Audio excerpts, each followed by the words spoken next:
We're nearing the end of 2025, and this is usually my favorite video to make because I look back at the year in film and I pick my top 5. And hey, if you're new to the channel, my name is Alex. I talk about films in a more conversational way, and I try to answer a particular question: if a film or TV series is worth the cinema ticket price, or if, in a case of a TV series, if it's worth your time.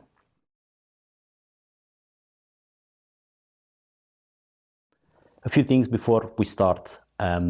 We need to note about my top. I am based in the UK, and the film releases here are sometimes a bit delayed than the US. So this top is everything that was released in the UK in 2025. Finally, all the films in this top 5 have been reviewed on my channel, and I will put a link for each one of them somewhere up here in the corner and also down in the description.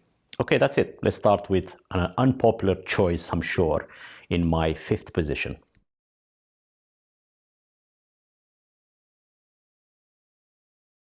At number 5, we have Frankenstein, the Guillermo del Toro adaptation of the famous book. This is available to see now on Netflix. I watched this in cinemas when it came out, and it is one of the most faithful adaptations of the book when it comes to atmosphere and the way it looks. It doesn't completely follow the structure of the book, but the way it is transposed on screen, it almost feels like author Mary Shelley herself directed the film. That's how beautiful it looks. When it was launched, I've been to an expo in London where some of the costumes and props used in the film were displayed, and they look absolutely beautiful. And so is this film, to be honest. The acting is top-notch, along with the practical effects, some CGI, costumes, and the music even makes this an overall great film to watch and worthy in the top 5 this year.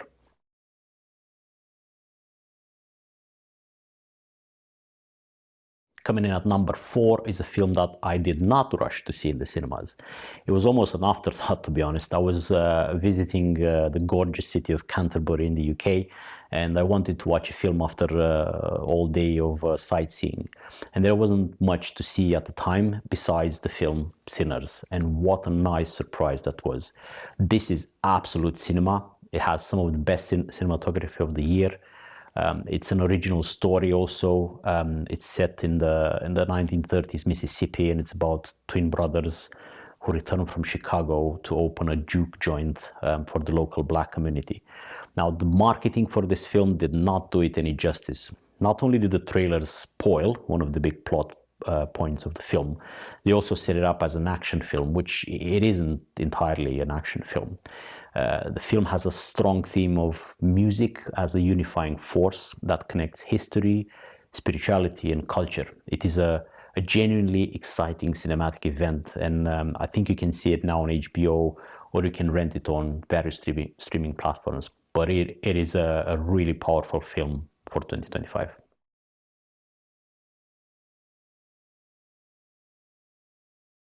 At number 3 is a comeback film from one of our finest directors of our times. And even though she was inactive for a few years, director Kathryn Bigelow returned to the political thriller genre with House of Dynamite. This is set within a single 19-minute window between a detected nuclear launch in the Pacific and its potential impact on Chicago. And the film replays those same minutes from multiple perspectives, from government officials to soldiers and analysts, and they're all forced to make impossible decisions with very little time to think. It's a very simple setup, but it becomes absolutely suffocating in Bigelow's hands, similar to the moral panic in the Cold War thrillers. It's shot also in that restless documentary style, from behind furniture or behind chairs and from a distance. And even if it circles back to those same 19 minutes, it never loses momentum.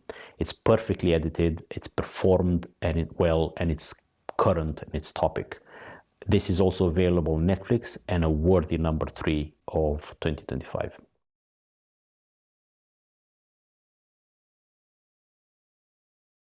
All right, and we are down to number 2 on my favorite films of 2025. This next one is by a director that is quickly becoming one of my favorites. He has developed a unique look, let's call it, for his films, in both quirkiness and story, actually. And that director is Yorgos Lanthimos, and my second best film of 2025 is Bugonia. Now, Bugonia is peak Lanthimos. It is strange, it's unsettling, it's darkly funny, and uncomfortably relevant. It's about this guy, lonely beekeeper, Teddy, played by Jesse Plemons, whose obsession with the collapse of bee colonies leads him down a rabbit hole of conspiracy, paranoia, moral desperation, until he and his cousin kidnap Michelle, played by Emma Thompson. She's this polished CEO of a pesticide-producing corporation. It is an absolutely absurd premise to start with, but it quickly becomes a sharp philosophical debate on capitalism, corporate power, truth even, and even humanity's future. The fact that that some 70% of the film happens on one location just allows for those top performances from Jesse Plemons and Emma Stone, especially Jesse Plemons this time. And Lanthimos also makes us constantly shift our sympathies between Teddy and Michelle when they exchange those ideas in sharp dialogue, and allowing them to perform, to just show their skill, to be honest, with that brilliant writing. It's less visually extravagant than Poor Things, for example, but it's similarly weird and provocative. And this one is worth watching multiple times, to be honest. Again, it's also available to rent on the major streaming platforms.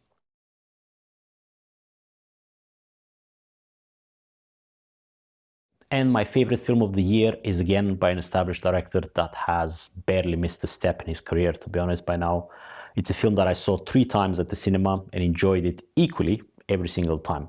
The director of this film has also made There Will Be Blood, which is in my top 5 of all-time favorite films. His name, as you guessed it, Paul Thomas Anderson, and the best film of 2025 for me was One Battle After Another. This is a film that captures that exhausting rhythm of modern life where every day feels like another fight you didn't ask for. It is set against this fractured America. It follows a revolutionary group pushing back against the abuses of power, and just centers on Bob, who is this paranoid, jittery former radical played by Leonardo DiCaprio. Now, his past choices collide with his present ones. He tries to raise his teenage daughters, and he is consistently in danger, either manufactured danger in his head or actual danger that is quickly closing in. The film moves between political urgency, broken relationships, and this relentless running and forward momentum, a constant sense of pursuit, either through car chases or emotional standoffs between parents or children, between rebels and their leaders, between lawbreakers and enforcers. There's some really strong performances here, especially from Chase Infinity. She's a revelation as Bob's daughter. Sean Penn is terrifying also as Colonel Lockjaw, plus possibly a second best career performance, obviously after his brilliant turn in Mystic River. The score is also by John Greenwood, same composer as There Will Be Blood. And that score evolves all the time, same as the film shifts with his character. Just as the characters question their beliefs and loyalty and legacy, so does the score transforms literally. It's brilliant to hear, essentially.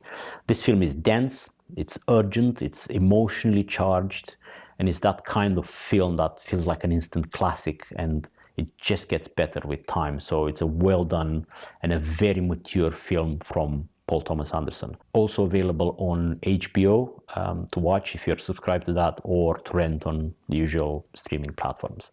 And there you have it. Those are my favorite films launched in 2025 in the UK. But let me know your favorites and why are your favorites in the comments below. Thank you again for sticking around with me this year, and I'm excited to see what 2026 brings. It is shaping up to be an even bigger year at the cinema. See you next year.